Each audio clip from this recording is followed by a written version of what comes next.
సక్కనమ్మ సక్కనమ్మ ఎందుకు పుట్టావంటే సక్కనోళ్ళని చూసి ఎక్కిరించడానికి పుట్టాను అందంట. ఈడు ఎదుటి వాళ్ళని పాయింట్అవుట్ చేయడానికి తప్ప, వాడు అతిశయపడటానికి తప్ప, ఇట్లాంటి వాళ్ళు ఏం చేయగలిగారండి దేవుని కోసం?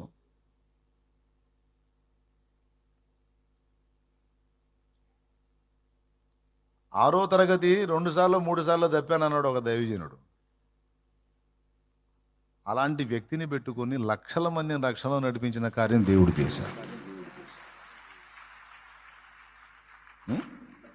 ఇప్పుడు చెప్పండి, మరి నేను పిహెచ్డి చేశాను, నేను ప్రొఫెసర్ని, నేను సర్రని మాట్లాడేవాడు.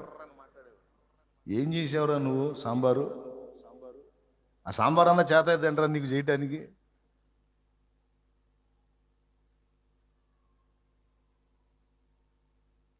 వాళ్ళకేం తెలుసు, వీళ్ళకేం తెలుసు, మొత్తం నాకే తెలుసు అని ఎచ్చులు పట్టాను తప్ప ఎందుకు పనికి వచ్చాడు ఒక్కొక్కడు?